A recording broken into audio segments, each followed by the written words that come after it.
आज का जो हमारा लेक्चर है उसमें हम लोग ने एक्चुअली इस चीज को ऑब्जर्व करना है कि एंजाइम इस एक्टिवेशन एनर्जी बैरियर को रिड्यूस किस तरह से करते हैं, या फिर जो अभी मैंने आप लोगों के सामने एक चीज डिस्कस किया है कि एंजाइम जो है वो ट्रांजिशन स्टेट को स्टेबल करते हैं। पहले आपके पास जो अनकैटालाइज्ड रिएक्शन है, suppose this is an uncatalysed reaction जो कि बगैर किसी एंजाइम के हो रहा है, in the absence of enzyme ये हो रहा है, ठीक है। और ये आपके पास एक कैटालाइज्ड रिएक्शन है, ठीक है। इस कैटालाइज रिएक्शन में आपके पास ट्रांजिशन स्टेट की एनर्जी कम है, जबकि अनकैटालाइज रिएक्शन में ट्रांजिशन स्टेट की एनर्जी हाई थी।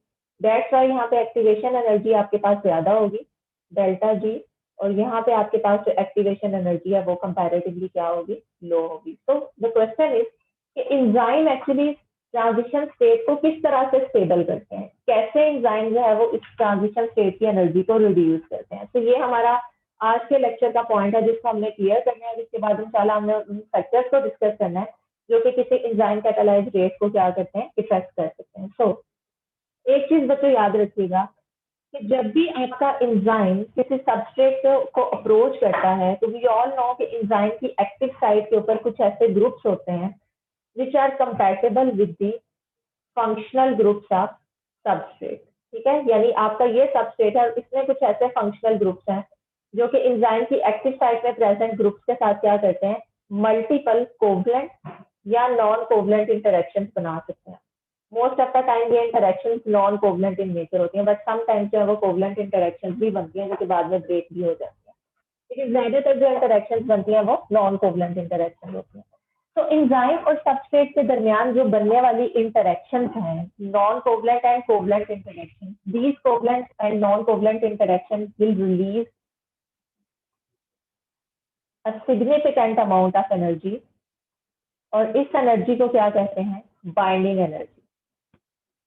बिकॉज वी ऑल नो कि जब भी आपके पास जो है वो दो ग्रुप्स जो कि एक कंपैटिबल हैं वो एक दूसरे को अप्रोच करते हैं और उनके दरमियान इंटरेक्शन होती है, तो उस इंटरेक्शन से एनर्जी निकलती है, रिलीज होती है, ठीक है, क्योंकि आपके पास स्टेबल इंटरेक्शन। इसीलिए एंजाइम और सबस्ट्रेट को भी जब हम लोग कहते हैं कि ये एंजाइम सबस्ट्रेट कॉम्प्लेक्स बनाते हैं, तो बिकॉज इनके दरमियान होने वाली इंटरेक्शन स्टेबल इंटरेक्शन है, उन स्टेबल इंटरेक्शंस के रिस्पॉन्स में आपके पास कुछ एनर्जी रिलीज होती है, जिस एनर्जी को हम क्या कहते हैं, बाइंडिंग एनर्जी या delta G B. This is the amount of energy which will be release when enzyme will approach a substrate और उसके साथ इसके जो ग्रुप्स हैं वो इंटरेक्शन डेवलप करेंगे। तो actually this binding energy is the main thing जो कि यहाँ पे ट्रांजिशन स्टेट को क्या करती है, उसकी एनर्जी को रिड्यूस कर देती है, ठीक है। तो जब भी एंजाइम और सबस्ट्रेट एक दूसरे को अप्रोच करते हैं, उनके ग्रुप्स के दरमियान होने वाली कोवलेंट और नॉन कोवलेंट इंटरेक्शंस की वजह से बाइंडिंग एनर्जी रिलीज होती है, and actually this binding energy is the main source जो कि ट्रांजिशन स्टेट को क्या करती है, स्टेबल करती है। और ट्रांजिशन स्टेट के उस जो एनर्जी का बैरियर है इसको कुछ हद तक डेफिनेटली अगर ये यहाँ पे एनर्जी प्रोवाइड करेगी, एंजाइम सबस्ट्रेट के इंटरेक्शन के दौरान एनर्जी निकलती है और वो एनर्जी ट्रांजिशन स्टेट को जाके स्टेबल करती है, मीन्स इसकी एनर्जी जो रिक्वायरमेंट है उसको पूरा करके इसको हाई एनर्जी से लो एनर्जी स्टेट पे लेके आती है। तो वी कैन से कि ये जो बाइंडिंग एनर्जी है ये एक्चुअली कैटालिसिस में यूज होती है, बिकॉज ये ट्रांजिशन स्टेट को स्टेबल करती है, एक्टिवेशन एनर्जी के बैरियर को रिड्यूस करती है और रिएक्शन को एक ऐसा पाथ प्रोवाइड करती है जिससे गुजरते हुए ज्यादा रिएक्टेंट प्रोडक्ट्स में कन्वर्ट होना शुरू हो जाते हैं, ठीक है। So the binding energy is the major source of free energy जो एंजाइम यूज करते हैं और इसको यूज करते हुए एक्टिवेशन एनर्जी के बैरियर को क्या करते हैं, रिड्यूस करते हैं। अब बाइंडिंग एनर्जी का सिर्फ एक ही काम नहीं है कि इसने एक्टिवेशन एनर्जी के बैरियर को रिड्यूस करना है, ये तो ये करती है डेफिनेटली, कैटालिसिस में हेल्प करती है, लेकिन समटाइम्स बाइंडिंग एनर्जी किसी रिएक्शन की प्रोग्रेशन में जो डिफरेंट थर्मोडायनेमिक बैरियर्स होते हैं उन थर्मोडायनेमिक बैरियर्स को भी रिड्यूस करती है। लाइक हो सकता है जब एंजाइम और सबस्ट्रेट एक दूसरे को अप्रोच करें तब उनके दरमियान जो इंटरेक्शन है उससे एनर्जी रिलीज होगी, वो एक्टिवेशन एनर्जी के बैरियर को रिड्यूस करके रिएक्शन के रेट को इंक्रीज करेगी। कंडीशन इज कि एंजाइम और सबस्ट्रेट एक दूसरे को अप्रोच करें, अगर किसी वजह से सबस्ट्रेट एंजाइम की जो बाइंडिंग साइट है वहां पे आके बाइंड ही नहीं करता तो बाइंडिंग एनर्जी भी रिलीज नहीं होगी और रिएक्शन भी नहीं होगा। So we have multiple thermodynamic barriers जिनको जो है वो बाइंडिंग एनर्जी रिड्यूस करती है। तो एक तरफ बाइंडिंग एनर्जी कैटालिसिस में हेल्प करती है और दूसरी तरफ से डिफरेंट थर्मोडायनेमिक बैरियर्स को भी क्या करती है, रिड्यूस करती है। और इन बैरियर्स में पहला बैरियर आपके पास है सबस्ट्रेट स्पेसिफिसिटी का, ठीक है। यानी आपके जो एंजाइम और सबस्ट्रेट्स हैं इनके दरमियान कुछ स्पेसिफिक ग्रुप्स हैं। लाइक इसको अगर मैं इस एग्जांपल से क्लियर करती हूँ कि बाइंडिंग एनर्जी, जैसे मैंने पहले कहा ना कि एक्टिवेशन एनर्जी के बैरियर को रिड्यूस करती है, ये इसका एक टास्क है जो ये परफॉर्म करती है। ये रिड्यूस करती है किसको?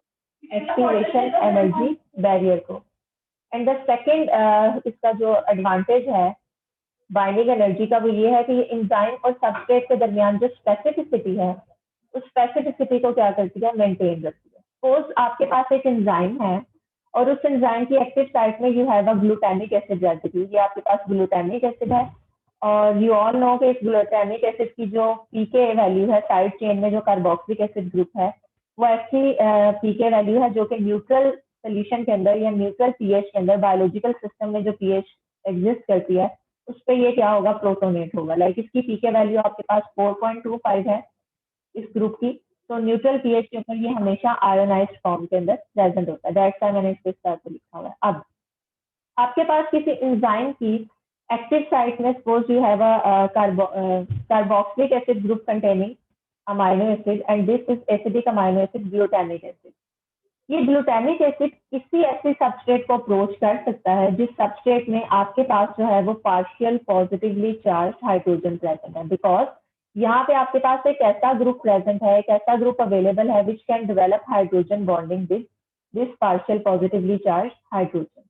इट मीन कि अगर ये किसी ऐसे सबस्ट्रेट के साथ बाइंड करने का पोटेंशियल रखता है जिसकी साइड चेन में एक partial positively charge hydrogen present है तो ये किसी ऐसे सबस्ट्रेट को रिस्पॉन्ड नहीं करेगा, इसको रिस्पॉन्ड नहीं करेगा जिसकी साइड चेन में कोई भी ऐसा ग्रुप अवेलेबल नहीं है जो कि इसके साथ इंटरेक्शन डेवलप कर सकता है।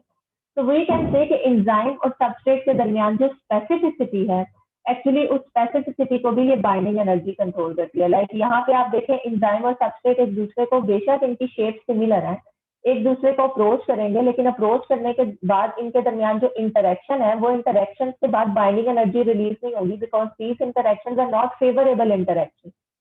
तो एंजाइम जो है वो इस सबस्ट्रेट को फर्दर जो है वो रिस्पॉन्स नहीं करेगा। यहाँ पे कैटालिसिस के चांसेस क्या हो जाएंगे? मिनिमम हो जाएंगे। जबकि कोई ऐसी सबस्ट्रेट जिसमें कोई ऐसा ग्रुप प्रेजेंट है कि इनकी एक तो शेप एक जैसी है, दूसरा इनके पास कंपैटिबल ग्रुप्स हैं, कंप्लीमेंट्री ग्रुप्स हैं, तो जब ये एंजाइम इस सबस्ट्रेट को अप्रोच करेगा इनके दरमियान जो इंटरेक्शन होंगी वो इंटरेक्शन स्टेबल या आइडियल इंटरेक्शन है। तो इन स्टेबल या आइडियल इंटरेक्शन के रिस्पॉन्स में बाइंडिंग एनर्जी रिलीज होगी और ये बाइंडिंग एनर्जी फर्दर क्या करेगी? कैटालिसिस में हेल्प करेगी। सो बाइंडिंग एनर्जी ना सिर्फ एक्टिवेशन एनर्जी के बैरियर को रिड्यूस करती है बल्कि ये सबस्ट्रेट और एंजाइम के दरमियान जो स्पेसिफिसिटी है उसको भी डिक्टेट करती है, उसको भी ये क्या करती है? स्पेसिफाई करती है कि एंजाइम जो है वो किसी एक सबस्ट्रेट को रिस्पॉन्स करता है और दूसरे को नहीं।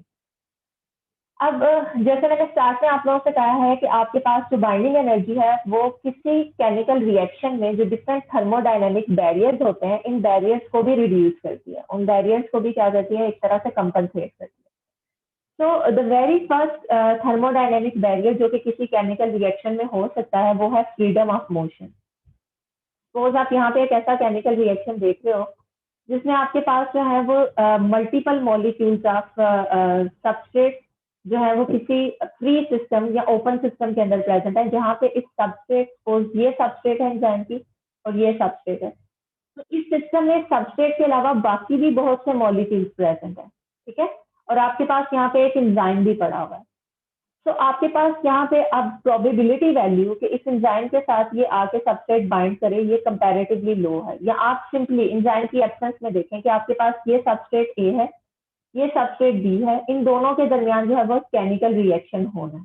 लेकिन केमिकल रिएक्शन तभी होगा जब आपकी सबस्ट्रेट ए सबस्ट्रेट बी को अप्रोच करे, इनके दरमियान रिएक्शन हो।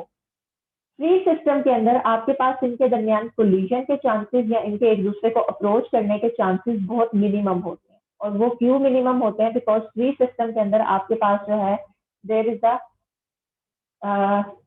यहाँ पे अगर आप देखो कि आपके पास जो है वो फ्रीडम ऑफ मोशन है, मल्टीपल मॉलिक्यूल्स प्रेजेंट है सोल्यूशन के अंदर और आपके पास जो है वो chances of collision of specific molecules वो बहुत कम है, ठीक है। आपके पास जो एंजाइम है, एंजाइम किसी केमिकल रिएक्शन को इस तरह से भी फेवरेबल बनाता है कि उसके पास इन दोनों सबस्ट्रेट के लिए स्पेसिफिक पॉकेट्स हैं, स्पेसिफिक साइट्स हैं। एक पॉकेट के ऊपर आपका एक सबस्ट्रेट बाइंड करेगा, दूसरी पॉकेट के ऊपर सपोज दूसरा सबस्ट्रेट बाइंड करेगा, इन दोनों के दरमियान जो है वो इस माइक्रो इन्वायरमेंट के ऊपर आइडियल इंटरेक्शन होंगी और उसके बाद आपके पास प्रोडक्ट बन जाएगी। इट मीन्स कि हम कह सकते हैं कि इंजाइम और सबस्ट्रेट के दरमियान जो इंटरेक्शन है, ये इंजाइम और सबस्ट्रेट के दरमियान इंटरेक्शन उस रिएक्शन को, जो डिफरेंट थर्मोडायनेमिक्स बैरियर थे, उनको भी कंपनसेट करने में हेल्प करती है। प्रीवियसली आपके सबस्ट्रेट एक दूसरे को अप्रोच नहीं कर रहे थे, उनके दरमियान केमिकल रिएक्शन और प्रोडक्ट फॉर्मेशन के चांसेस बहुत कम थे। लेकिन जब इंजाइम जो है वो इन सबस्ट्रेट के साथ बाइंड करता है और उस बाइंडिंग के बाद ये इंटरेक्शन स्टेबल इंटरेक्शन होती हैं, तो इस इट मीन कि इस केस में आपके पास जो इंजाइम और सबस्ट्रेट की बाइंडिंग है, ये बाइंडिंग एक ऐसा इन्वायरमेंट भी प्रोवाइड करेगी जिसमें ये दोनों स्पेसिफिक मॉलिक्यूल्स एक दूसरे के साथ इंटरेक्शन करेंगे और एक स्पेसिफिक प्रोडक्ट की फॉर्मेशन कर देंगे। सो जो पहला बैरियर आपने यहाँ पे देखा वो ये था कि इंजाइम जो है वो एक ऐसा एनवायरनमेंट प्रोवाइड करता है जहाँ पे आपके स्पेसिफिक सबस्ट्रेट मॉलिक्यूल जो है वो एक स्पेसिफिक डायरेक्शन, स्पेसिफिक ओरिएंटेशन में एक दूसरे को अप्रोच करते हैं और आपस में बॉन्ड फॉर्मेशन कर लेते हैं। तो ये पहला बैरियर था जिसको इंजाइम और सबस्ट्रेट कॉम्प्लेक्स ने क्या किया है, ओवरकम किया है। ओके, सेकेंड आपके पास किसी भी केमिकल रिएक्शन में जो बैरियर है वो ये है कि आपको पता है कि with in the biological system आपके पास एक्वस मीडियम होता है जहाँ पे सबस्ट्रेट और इंजाइम दोनों को जो है वो सॉल्वेशन लेयर के थ्रू वाटर मॉलिक्यूल्स क्या करते हैं, सराउंड करते हैं। यानी आपके पास एक इंडिविजुअल सबस्ट्रेट के अराउंड भी सॉल्वेशन लेयर प्रेजेंट है और एक इंडिविजुअल आपके पास जो इंजाइम है उसके अराउंड भी एक सॉल्वेशन लेयर प्रेजेंट है। बट जब इंजाइम और सबस्ट्रेट एक दूसरे को अप्रोच करते हैं, बिकॉज इनके दरमियान ये जो इंटरेक्शन है ये ज्यादा स्टेबल इंटरेक्शन है, इन इंटरेक्शन की वजह से बाइंडिंग एनर्जी रिलीज होती है जो कि इनको ज्यादा स्टेबल कर देती है। तो इन स्टेबल इंटरेक्शन की वजह से आपके पास ये जो एक सॉल्वेशन लेयर होती है ये भी ब्रेक हो जाती है। तो हम कह सकते हैं कि प्रीवियसली आपके पास इंजाइम और सबस्ट्रेट इंडिविजुअली जो है ये एक सॉल्वेशन लेयर की वजह से एक दूसरे को अप्रोच नहीं कर रहे थे, but because of the release of the binding energy in favourable interaction की वजह से इंजाइम सबस्ट्रेट के दरमियान अगर ये फेवरेबल इंटरेक्शन बन गई तो आपके ये दोनों ग्रुप्स एक दूसरे को अप्रोच करेंगे और उसके बाद केमिकल रिएक्शन हो जाएगा। ठीक है, तो सॉल्वेशन लेयर भी जो है वो ब्रेक हो जाती है अगर इंजाइम और सबस्ट्रेट की इंटरेक्शन फेवरेबल इंटरेक्शन होगी। ठीक है, तो हम कह सकते हैं एक इंट्रोपी रिडक्शन का पॉइंट हमने देखा और दूसरा एंजाइम की वजह से डीसॉल्वेशन भी हो जाती है। एंजाइम और सबस्ट्रेट के दरमियान अगर इंटरेक्शन ज्यादा फेवरेबल इंटरेक्शन होंगी, बाइंडिंग एनर्जी ज्यादा स्ट्रॉन्ग होंगी, तो उस केस में आपकी जो सॉल्वेशन लेयर है वो डीसॉल्वेशन में कन्वर्ट हो जाए। समटाइम्स आपके किसी केमिकल रिएक्शन के दौरान सबस्ट्रेट के अंदर किसी किस्म का कोई केमिकल चेंज आता है, उसमें जो प्रीवियस बॉन्ड्स होते हैं वो ब्रेक हो जाते हैं, न्यू बॉन्ड फॉर्मेशन होनी होती है। तो हम कह सकते हैं कि इस केस में आपके सबस्ट्रेट जो है वो केमिकली डिस्टॉर्ट हो जाते हैं, उनके अंदर इलेक्ट्रॉनिक क्लाउड की रीडिस्ट्रीब्यूशन होनी होती है, उनका स्ट्रक्चर किसी हद तक जो है वो चेंज होना होता है बिकॉज कुछ बॉन्ड की ब्रेकेज के बाद न्यू बॉन्ड फॉर्मेशन होनी होती है। तो ये सारे के सारे रिएक्शंस भी एंजाइम के जो है वो एक माइक्रो एनवायरनमेंट यानी इसकी एक्टिव साइट के ऊपर हो रहे होते हैं। अगर ये केमिकल रिएक्शन एंजाइम की एक्टिव साइट की बजाय ओपन सिस्टम में हो रहे होते तो हो सकता है कि एक बॉन्ड ब्रेक होने के बाद आपके पास किसी दूसरी स्पीशी के साथ नॉन स्पेसिफिक बॉन्ड फॉर्मेशन हो जाती है। तो enzyme most of the time जो सबस्ट्रेट है उसको अपनी एक्टिव साइट के साथ बाइंड करता है, जिन बॉन्ड्स में ब्रेक होना होता है उनको ब्रेक करा के स्पेसिफिक बॉन्ड्स की फॉर्मेशन के बाद एक स्पेसिफिक प्रोडक्ट को इस एनवायरनमेंट से रिलीज करता है। यानी आपके रिएक्शन के जो इंटरमीडिएट्स हैं वो एंजाइम की एक्टिव साइट के साथ ही अटैच रहते हैं, वो रिलीज नहीं होते। और क्यों रिलीज नहीं होते? बिकॉज अगर वो रिलीज हुए तो आपके जो बाकी जो सेल है, सेल के बाकी जो कंपोनेंट्स हैं उनके साथ नॉन स्पेसिफिक रिएक्शंस के चांसेस क्या हो जाने थे, ज्यादा हो जाने थे। तो एंजाइम जो है वो सबस्ट्रेट की डिस्टॉर्शन भी करवाता है, उसके साथ बाइंड करवा के उसके बॉन्ड्स की ब्रेकेज, इलेक्ट्रॉनिक क्लाउड की रीडिस्ट्रीब्यूशन, जितने भी केमिकल रिएक्शन है उनको करवा के फाइनल प्रोडक्ट को रिलीज करवाता है। तो there are the reduce chances of non specific reaction जब एंजाइम जो है वो सबस्ट्रेट को क्या करता है, अप्रोच करता है। और फोर्थ पॉइंट ये है कि आपका जो एंजाइम है समटाइम्स सबस्ट्रेट को अपने साथ जो है वो बाइंड करवाने के लिए अपनी शेप को भी चेंज करवा देता है। लाइक हमें ये पता ना कि एंजाइम और सबस्ट्रेट के जो ग्रुप्स हैं उन ग्रुप्स को कंपैटिबल होना चाहिए और उनकी प्रॉपर एक जो है वो अलाइनमेंट भी होनी चाहिए। लाइक आपके पास अगर ये एक एंजाइम है और यहाँ पे एक सबस्ट्रेट है, सबस्ट्रेट और एंजाइम में ये पोटेंशियल तो है कि आपके पास ऐसे ग्रुप्स प्रेजेंट है जो कि एक दूसरे के साथ इंटरेक्शन डेवलप कर सकते हैं, but the groups of the enzyme, तो यहाँ पे आपके पास जो है वो एक पार्शियल पॉजिटिवली चार्ज ग्रुप है। एंजाइम का जो ग्रुप है जिसने इसके साथ इंटरेक्शन डेवलप करनी है वो हाइड हुआ होगा। तो एंजाइम कन्फर्मेशनल चेंजेस लाके अपने उस ग्रुप को जो है वो एक्सपोज भी कर सकता है और यहाँ पे सबस्ट्रेट के साथ बाइंड कर सकता है। तो एंजाइम जो है वो सबस्ट्रेट को बाइंड करवाने के लिए अपने ग्रुप्स की प्रॉपर अलाइनमेंट करवा के कन्फर्मेशनल चेंजेस इंट्रोड्यूस करा के सबस्ट्रेट के साथ जो है वो बाइंड कर सकते हैं। ठीक है, तो ऐसा नहीं है कि एंजाइम का जैसा स्ट्रक्चर है हमेशा वो वैसा ही रहेगा, वो फिक्स रहेगा। एंजाइम है डायनेमिक मॉलिक्यूल, एंजाइम्स अपनी कंफर्मेशन को चेंज कर सकते हैं, उनकी जो है वो सॉलिड स्टेट में एग्जिस्ट नहीं करते, ये स्टैटिक मॉलिक्यूल्स नहीं है, ये डायनेमिक मॉलिक्यूल्स हैं जो कि डिफरेंट सोल्यूशन के अंदर डिफरेंट कंडीशंस के अंदर अपनी कंफर्मेशन या अपनी शेप को क्या कर सकते हैं, चेंज कर सकते हैं। उन ग्रुप्स को जो कि सबस्ट्रेट के साथ बेस्ट अलाइन करते हैं, बेस्ट बाइंड करते हैं, उनको एक्सपोज करके सबस्ट्रेट को क्या कर सकते हैं, अपनी कैविटी के अंदर फिक्स कर सकते हैं। तो these are the 4 additional advantages जो कि कैटालिसिस के अलावा एंजाइम किसी सबस्ट्रेट को ऑफर करता है, और इसी वजह से एंजाइम की जो एक्टिव साइट है उसके ऊपर होने वाले रिएक्शन ज्यादा स्पेसिफिक और ज्यादा आइडियल होते हैं। तो अब हम देखते हैं कि एक्चुअली एंजाइम जो है वो किस किस्म की इंटरेक्शंस बनाता है सबस्ट्रेट के साथ, यानी कैटालिसिस कितने टाइप से हो सकती है। तो most important type of the catalysis is acid base catalysis. यानी आप लोगों को याद होगा कि मैंने जब अमाइनो एसिड्स कराए थे तो एक क्वेश्चन आप लोगों से पढ़ने को कहा था कि मोस्ट ऑफ द एंजाइम्स ऐसे होते हैं जिनकी एक्टिव साइट में हिस्टीडीन अमाइनो एसिड प्रेजेंट होता है। ठीक है, इसी तरह से आप आगे एंजाइमोलॉजी का जब कोर्स लोगे उसमें आप डिफरेंट एंजाइम्स के कैटालिटिक मैकेनिज्म जब पढ़ोगे तो आपको ये चीज पता चलेगी कि इन सब एंजाइम्स की एक्टिव साइट के अंदर कम अज कम जो है वो एक अमाइनो एसिड ऐसा होता है जो कि एसिडिक हो सकता है या बेसिक हो सकता है। ठीक है, यानी आपके पास जो है वो एंजाइम की एक्टिव साइट में जो ज्यादातर अमाइनो एसिड आते हैं वो ग्लूटामिक एसिड हो सकता है, एस्पार्टिक एसिड हो सकता है, हिस्टीडीन हो सकता है, लाइसिन हो सकता है, आर्जिनिन हो सकता है। ठीक है, ये ऐसे अमाइनो एसिड हैं जिनके पास एडिशनल कार्बोक्सिलिक एसिड या एडिशनल अमाइनो ग्रुप प्रेजेंट होता है, यानी ये एसिडिक हो सकते हैं या बेसिक हो सकते हैं। और ये amino acids actually acid base catalysis में यूज होते हैं, यानी ये प्रोटॉन डोनर या प्रोटॉन एक्सेप्टर के तौर पे एक्ट करते हुए सबस्ट्रेट में प्रोटॉन को इंट्रोड्यूस करा सकते हैं या सबस्ट्रेट से प्रोटॉन को क्या करवा सकते हैं, एक्सेप्ट कर सकते हैं। ठीक है, तो एंजाइम्स नॉर्मली जो कैटालिसिस में जो मैकेनिज्म फॉलो करते हैं, this mechanism is actually acid base catalysis. ठीक है, अब कैटालिसिस दो फर्दर जो है वो इनको सब कैटेगरीज के अंदर हम डिवाइड करते हैं कि समटाइम्स आपका एंजाइम जो है वो किसी केमिकल रिएक्शन में एसिड बेस कैटालिसिस के लिए सिर्फ और सिर्फ वाटर से प्रोटॉन को यूज करता है, वाटर के प्रोटॉन को या वाटर के OH नेगेटिव आयन को यूज करता है। यानी इस केस में एंजाइम जो है वो अपने इन ग्रुप्स को यूज नहीं कर रहा, बल्कि ये मीडियम से वाटर से प्रोटॉन पिक करता है और इस प्रोटॉन को स्पोर्ट सबस्ट्रेट के ऊपर ऐड करवा देता है, उसकी प्रोटोनेशन कर देता है, या सबस्ट्रेट से एक प्रोटॉन निकालता है और उसको वाटर एक्वस मीडियम के अंदर क्या कर देता है, रिलीज कर देता है। तो अगर किसी कैटालिसिस में एसिड बेस रिएक्शन जो है उनमें वाटर की इन्वॉल्वमेंट हो, तो इस तरह के एसिड बेस रिएक्शन को हम कहते हैं स्पेसिफिक एसिड बेस कैटालिसिस। तो अगर कोई enzyme specific acid base catalysis का मैकेनिज्म फॉलो कर रहा है, इट मीन्स ये एसिड बेस कैटालिसिस में वाटर को यूज कर रहा है।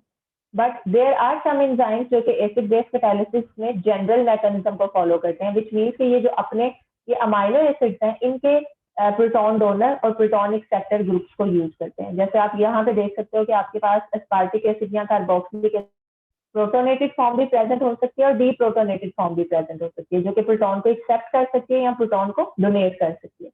इसी तरह से आर्जिनिन लाइसिन में भी आपके पास proton donor and proton acceptor दोनों तरह की फॉर्म्स प्रेजेंट है। तो अगर किसी टाइप ऑफ कैटालिसिस में एसिड बेस रिएक्शन में ये अमाइनो एसिड की ये साइड चेन्स इन्वॉल्व हों तो उसको आप जनरल एसिड बेस कैटालिसिस कहोगे मैकेनिज्म को। और अगर स्पेसिफिकली वाटर के जो प्रोटॉन्स हैं वो यूज हों तो this type of catalysis will be specific acid base catalysis, because here the catalysis is because of a specific molecule and this molecule is water molecule. Second जो catalysis की type है जो कि कोई एंजाइम फॉलो करता है substrate को transform करने के लिए या सबस्ट्रेट को केमिकली प्रोडक्ट के अंदर कन्वर्ट करने के लिए, this type of catalysis is covalent catalysis. और इस कोवलेंट कैटालिसिस में आपके पास जो एंजाइम है वो जो सबस्ट्रेट है या इंटरमीडिएट ऑफ रिएक्शन है उसके साथ एक ट्रांजिएंट कोवलेंट बॉन्ड फॉर्मेशन करता है। ठीक है, और मोस्टली आपके पास इसमें ऐसे एंजाइम्स आते हैं जो कि हाइड्रोलाइसिस होते हैं, जिन्होंने carbon carbon carbon nitrogen, carbon oxygen, carbon sulphur या कोई से भी बॉन्ड को ब्रेक करना होता है in the presence of water molecule. ठीक है, तो सपोज आपके पास एक एंजाइम है, लैक्टेज एंजाइम की अगर बात कर लें तो लैक्टेज एंजाइम ने गैलेक्टोज और ग्लूकोज के दरमियान बॉन्ड को ब्रेक करना है। ठीक है, ये आपके पास गैलेक्टोज है, ये आपके पास ग्लूकोज है, and you have an enzyme lactase जो कि इन दोनों के दरमियान इस बॉन्ड को ब्रेक करता है। तो एंजाइम क्या करता है, enzyme first of all bind करता है यहाँ पे इस डायसैकेराइड के साथ। यहाँ पे सपोज आपके पास गैलेक्टोज है, यहाँ पे आपके पास ग्लूकोज है, और ये इनके दरमियान जो बॉन्ड है इसको एंजाइम ने ब्रेक करना है। तो ब्रेक करने के बाद enzyme first of all glucose को रिलीज कर देगा और गैलेक्टोज को क्या करेगा, कोवलेंटली अपने साथ अटैच करके रखेगा। ठीक है, अब रिएक्शन मैकेनिज्म समटाइम ऐसे होता है कि एंजाइम क्या करता है, यहाँ पे सपोज आपके पास ये गैलेक्टोज है, ये ग्लूकोज है, और इनके दरमियान बॉन्ड को ब्रेक करने के लिए आप लोगों को याद होगा मैंने कहा था कि एक वाटर मॉलिक्यूल आपने प्रोवाइड करना होता है जो कि एक ग्रुप को प्रोटॉन प्रोवाइड कर देता है और दूसरे ग्रुप को ओएच आयन प्रोवाइड कर देता है। बिकॉज इनके दरमियान जो बॉन्ड बनता है, बॉन्ड फॉर्मेशन के दौरान यहाँ से एक वाटर मॉलिक्यूल रिलीज होता है।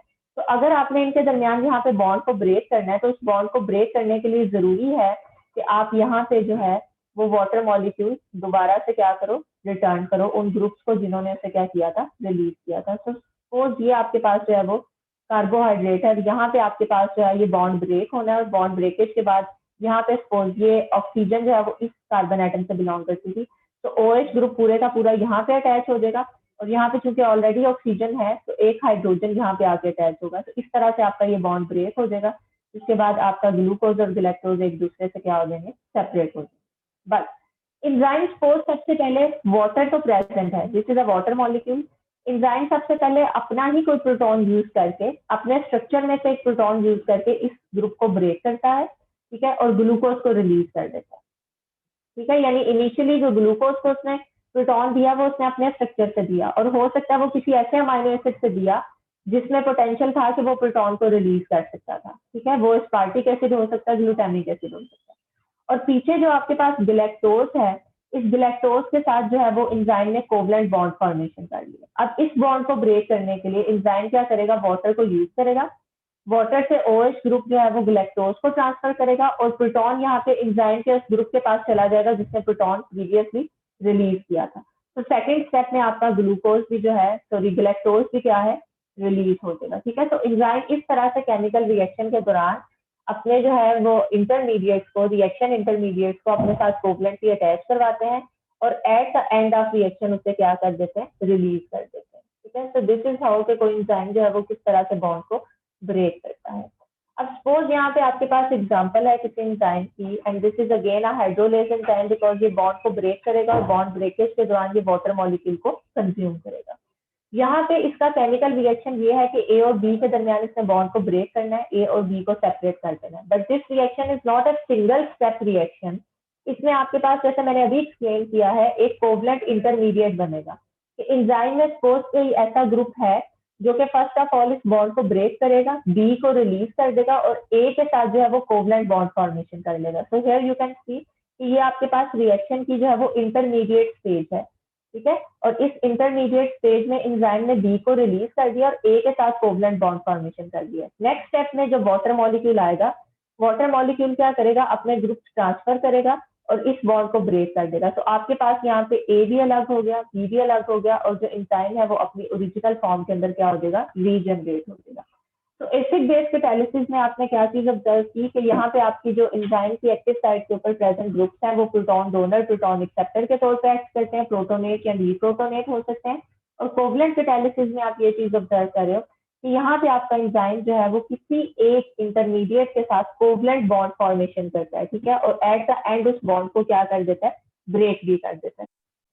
ठीक है, so the third type of the catalysis is metal ion catalysis. और इसमें आप ये चीज ऑब्जर्व करोगे, जैसे आप लोगों ने पढ़ा था कि समटाइम्स आपके जो एंजाइम्स हैं उनको अपना फंक्शन परफॉर्म करने के लिए कुछ मेटल आयंस की जरूरत पड़ती है जिनको हम कोफैक्टर्स भी कहते हैं। ठीक है, तो ये मेटल आयंस अगर कैटालिसिस में हेल्प करते हैं, ये ऑब्वियसली कैटालिसिस में डायरेक्टली यूज नहीं होंगे, ये सिर्फ हेल्प करेंगे इनडायरेक्टली। और ये किस तरह से हेल्प करेंगे, ये आपकी सबस्ट्रेट को उस ओरिएंटेशन के अंदर होल्ड करके रखेंगे जिस ओरिएंटेशन पे वो सबस्ट्रेट एंजाइम के साथ क्या कर सके, रिएक्शन कर सके। लाइक आप यहाँ पे एक एंजाइम देखते हो, this enzyme is actually Rubisco enzyme, जो कि केल्विन साइकिल का जो फर्स्ट स्टेप है उसको कैटालाइज कराता है, which is the carboxylation of राइबोलोज 1,5 bisphosphate. ठीक है, तो यहाँ पे आपके पास दो सबस्ट्रेट हैं, एक कार्बन डाइऑक्साइड है और सेकंड सबस्ट्रेट है आपके पास राइबोलोज 1,5 बिस्फॉस्फेट। ठीक है,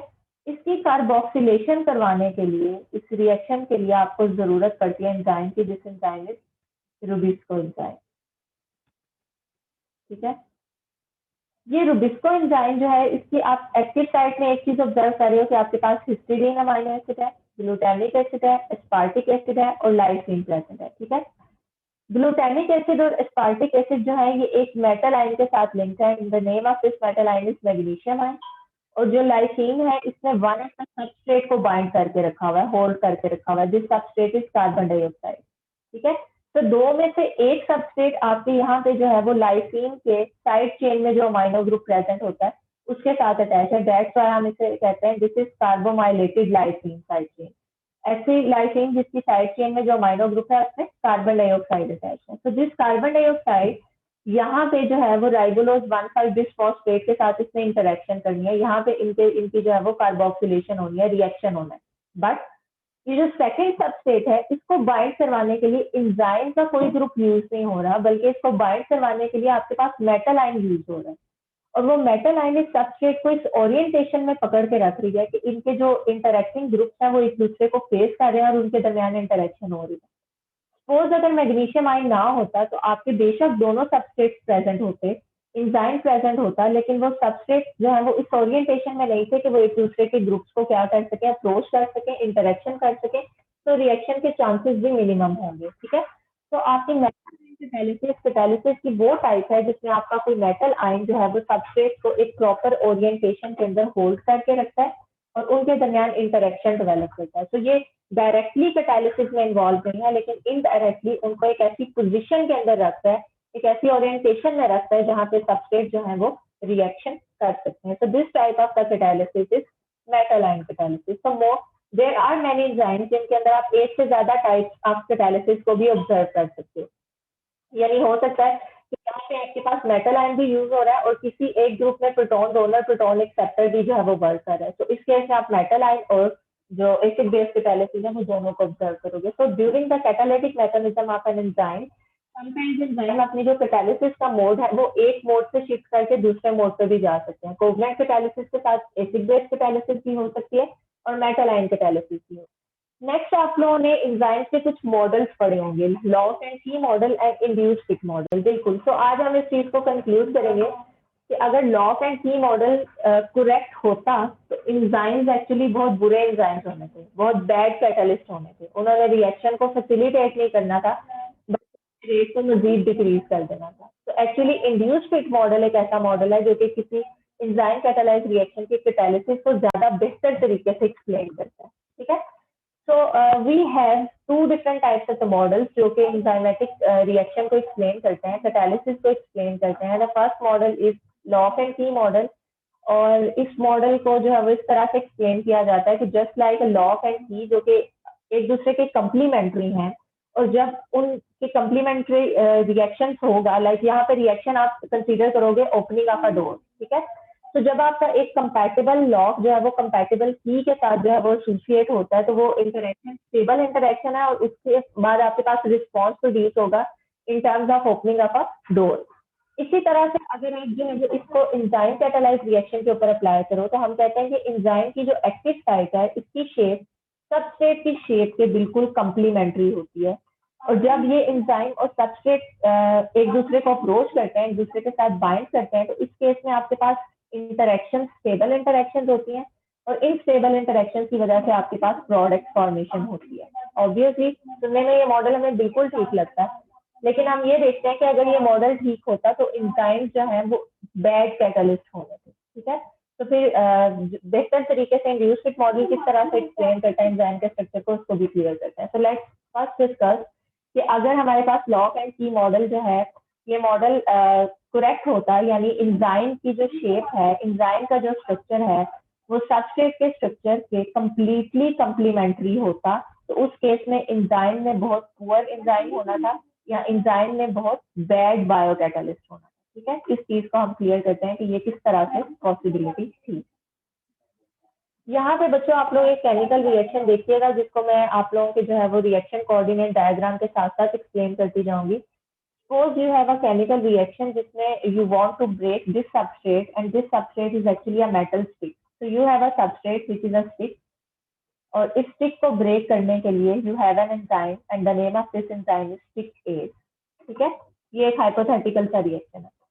सपोज आप इस केमिकल रिएक्शन को स्टडी कर रहे हो in the absence of any enzyme, जब आपके पास कोई एंजाइम अवेलेबल नहीं है तो आपके पास इस सबस्ट्रेट को अगर आपने ब्रेक करना है, इसको आपने प्रोडक्ट के अंदर कन्वर्ट करना है, तो डेफिनेटली ये आपके पास सबस्ट्रेट है और ये आपके पास ट्रांजिशन स्टेट है। बिकॉज आप लोग को याद होगा कि ट्रांजिशन स्टेट मैंने ऐसी स्टेट कही थी जिसमें आपके रिएक्टेंट्स के जो बॉन्ड्स ब्रेक होने होते हैं वो बॉन्ड्स ब्रेक होते हैं। तो ऑब्वियसली इस केस में आपका जो सबस्ट्रेट है वो अपनी ओरिएंटेशन को भी चेंज करेगा बिकॉज बॉन्ड ब्रेकेज के लिए इसको इस पोजीशन को क्या करना है, अडॉप्ट करना है। तो this is the intermediate state, आपके पास ट्रांजिशन स्टेट होगी which is a high energy state. ठीक है, और फाइनल आपके पास जब यहाँ से बॉन्ड ब्रेक होगा तो बॉन्ड ब्रेकेज के बाद आपके पास ये चीज जो है ये प्रोडक्ट बन जाएगी। So you can see here कि आपके पास ये जो है रिएक्टेंट्स हैं, ये प्रोडक्ट्स हैं और ये एक हाई एनर्जी स्टेट है, ट्रांजिशन स्टेट है जिसकी एनर्जी रिएक्टेंट्स और प्रोडक्ट्स दोनों से ज्यादा है।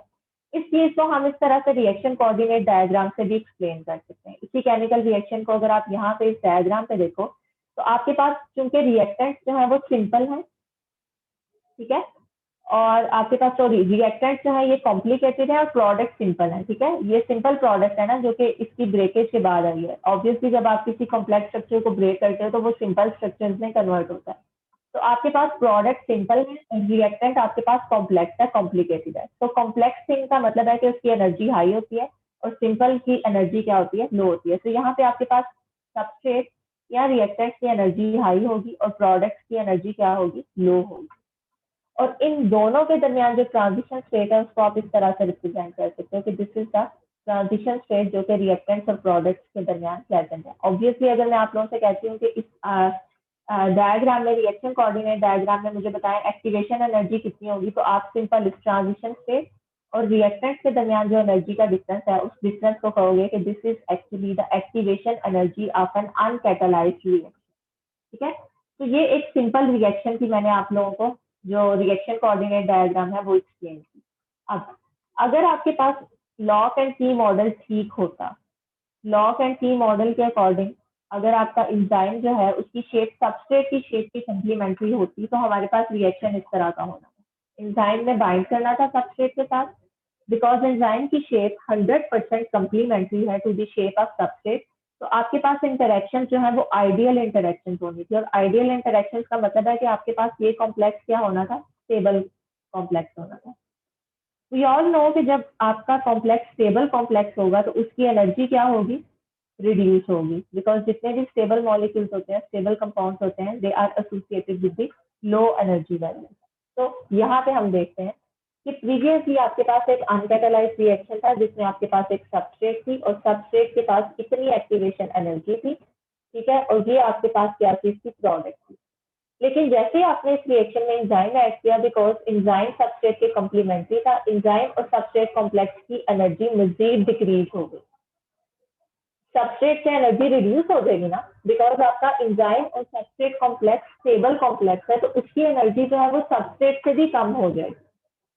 बिकॉज सबस्ट्रेट जैसे एंजाइम के साथ बाइंड करेगी, सबस्ट्रेट स्टेबल हो जाएगी और स्टेबल होने का मतलब ये है कि उसकी एनर्जी रिड्यूस होगी।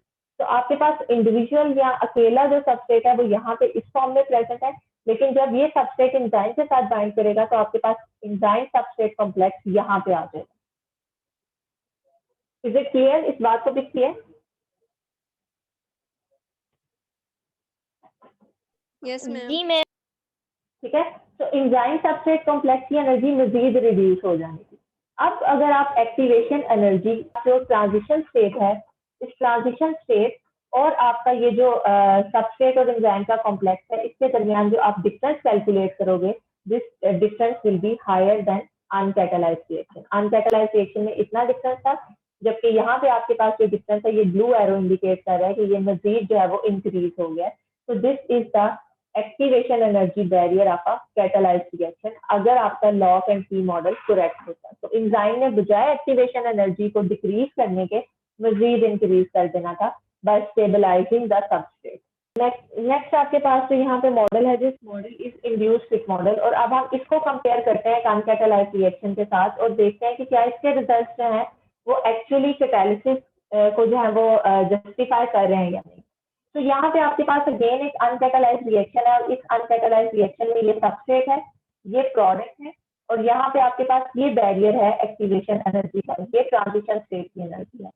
यहाँ से आप देख सकते हैं कि आपके पास according to the induced fit model आपके पास जो एंजाइम है, एंजाइम सबस्ट्रेट को बाइंड तो कर सकता है।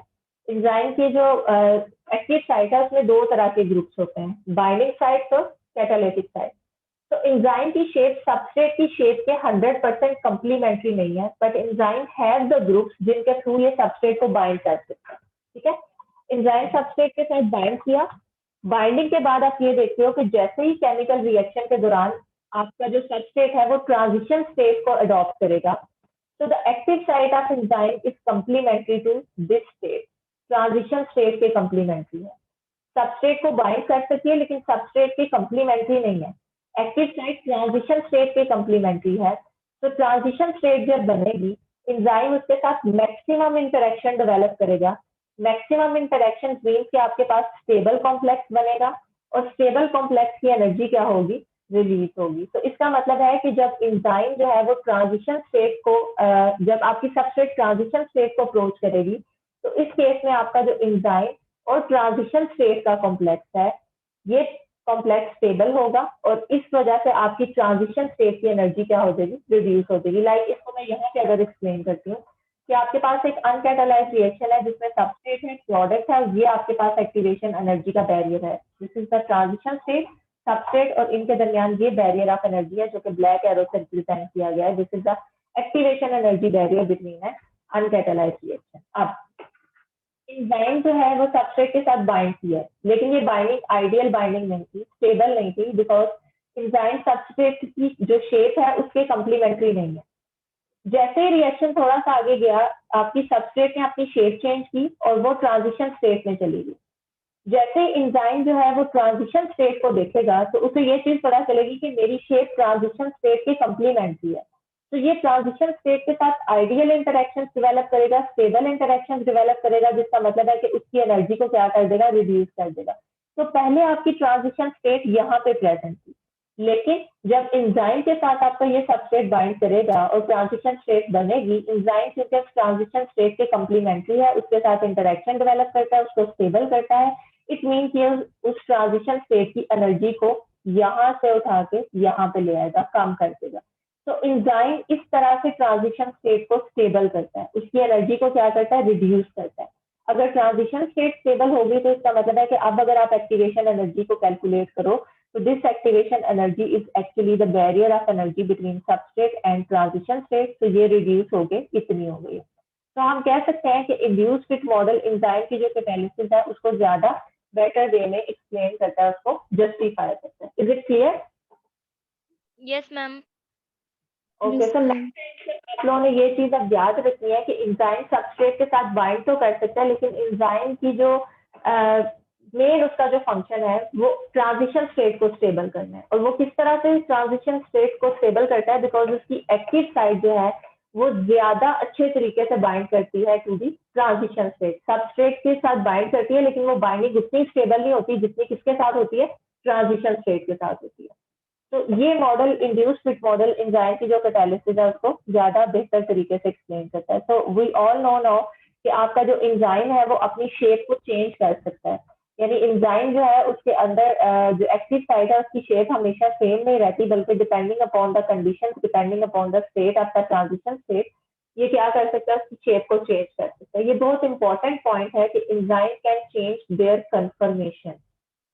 ठीक है, बिकॉज आगे जो मैंने एंजाइमेटिक इनहिबिशन या रेगुलेशन की बात करनी है, वहां पे मैंने कंफर्मेशन का वर्ड बार बार यूज करना है। ठीक है, तो एंजाइम अपनी कंफर्मेशन को चेंज कर सकते हैं, उस कंफर्मेशन को भी अडॉप्ट कर सकते हैं जो कि बेस्ट बाइंड करता है with the substrate and transition state, और उस कंफर्मेशन में भी जा सकते हैं जो कि बिल्कुल भी बाइंडिंग नहीं करता विद द सबस्ट्रेट। ठीक है।